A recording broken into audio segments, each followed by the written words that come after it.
Baruch 2-ാം അധ്യായം. അതിനാൽ ഞങ്ങൾക്കെതിരെ ഇസ്രായേലിൽ ന്യായപാലനം നടത്തിയ ന്യായാധിപന്മാർക്കും രാജാക്കന്മാർക്കും പ്രഭുക്കന്മാർക്കും ഇസ്രായേലിലെയും യൂദായിലെയും ജനത്തിനുമെതിരെ കർത്താവ് അരുളിച്ചെയ്ത വാക്കുകൾ അവിടുന്ന് നിറവേറ്റി. മോശയുടെ നിയമത്തിൽ എഴുതിയിരിക്കുന്നതിന് അനുസൃതമായി ജെറുസലേമിനോട് അവിടുന്ന് പ്രവർത്തിച്ചതുപോലെ ആകാശത്തിന് കീഴിൽ മറ്റെങ്ങും സംഭവിച്ചിട്ടില്ല.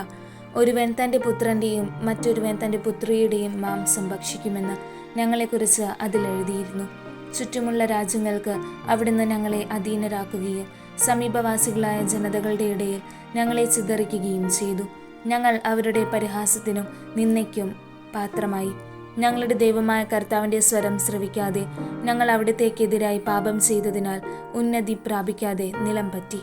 നീതി ഞങ്ങളുടെ ദൈവമായ കർത്താവിനുള്ളതാണ്. എന്നാൽ ഞങ്ങൾ ഞങ്ങളുടെ പിതാക്കന്മാരെ പോലെ ഈ നാൾ വരെ ലജ്ജിതരാണ്.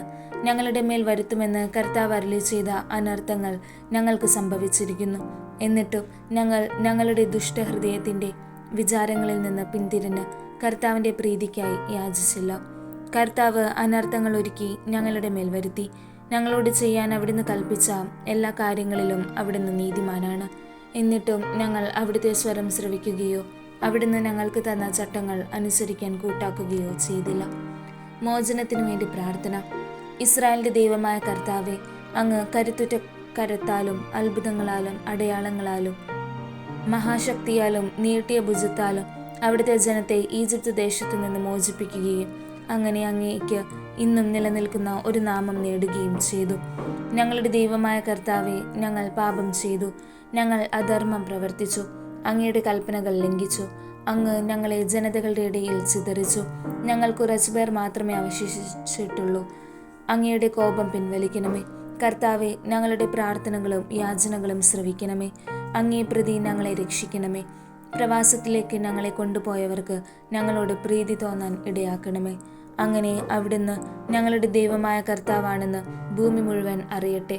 എന്തെന്നാൽ ഇസ്രായേലും അവൻ്റെ സന്തതികളും അവിടുത്തെ നാമത്തിലാണ് അറിയപ്പെടുന്നത്. കർത്താവെ, അങ്ങയുടെ വിശുദ്ധവാസസ്ഥലത്ത് നിന്ന് ഞങ്ങളെ കടാക്ഷിക്കുകയും ഞങ്ങളോട് കാരുണ്യം കാണിക്കുകയും ചെയ്യണമേ. കർത്താവെ, ചെവി ചായ്ച്ച് കേൾക്കണമേ. കർത്താവെ, കണ്ണു തുറന്ന് കാണണമേ. ശരീരത്തിൽ നിന്ന് പ്രാണൻ വേർപെട്ട് മരിച്ച് പാതാളത്തിൽ കിടക്കുന്നവർ കർത്താവിനെ മഹത്വപ്പെടുത്തുകയോ നീതിമാനെന്ന് പ്രഘോഷിക്കുകയോ ചെയ്യുകയില്ല.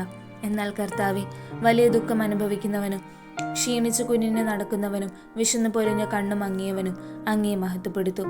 അങ്ങയുടെ നീതി പ്രഘോഷിക്കും.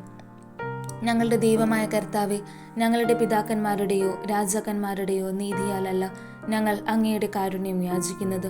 അങ്ങയുടെ ദാസന്മാരായ പ്രവാചകന്മാർ വഴി മുൻകൂട്ടി അറിയിച്ചതുപോലെ അവിടുന്ന് ഞങ്ങളുടെ മേൽ ഉഗ്രകോപം വർഷിച്ചിരിക്കുന്നു.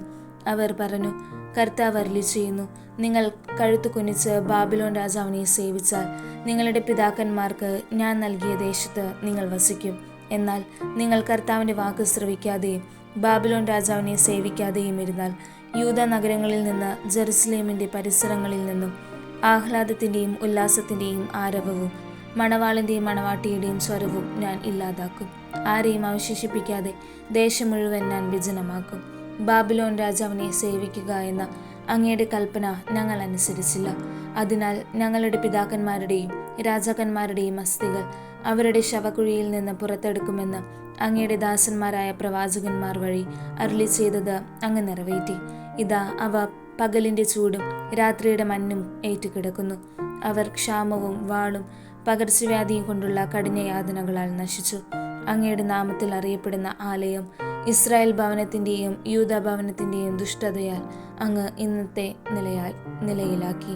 വാഗ്ദാനങ്ങൾ അനുസ്മരിക്കുന്നു. ഞങ്ങളുടെ ദൈവമായ കർത്താവെ, എന്നിട്ടും അങ്ങ് അനന്തമായ കാരുണ്യവും ആർദ്രതയും ഞങ്ങളോട് കാണിച്ചു. എന്തെന്നാൽ ഇസ്രായേൽ ജനത്തിൻ്റെ മുൻപിൽ വെച്ച് അങ്ങയുടെ നിയമം രേഖപ്പെടുത്താൻ അങ്ങയുടെ ദാസനായ മോശയോട് കൽപ്പിച്ച ദിവസം അവൻ വഴി അങ്ങ് ഇപ്രകാരം അരുളി ചെയ്തു, നിങ്ങൾ എൻ്റെ സ്വരം ശ്രവിക്കുന്നില്ലെങ്കിൽ ഞാൻ ജനതകളുടെ ഇടയിൽ ചിതറിക്കുന്ന അസംഖ്യമായ ഈ ജനതയിൽ ഒരു ചെറിയ ഗണം മാത്രമേ അവശേഷിക്കൂ. ദുഷ്ടാട്ടിക്കാരായ അവർ എന്നെ അനുസരിക്കുകയില്ലെന്ന് എനിക്കറിയാം. എന്നാൽ പ്രവാസദേശത്ത് അവർക്ക് മനപരിവർത്തനമുണ്ടാകും. ഞാനാണ് അവരുടെ ദൈവമായ കർത്താവെന്ന് അവർ അറിയും. അനുസരിക്കുന്ന ഹൃദയവും ശ്രവിക്കുന്ന ചെവികളും ഞാൻ അവർക്ക് നൽകും.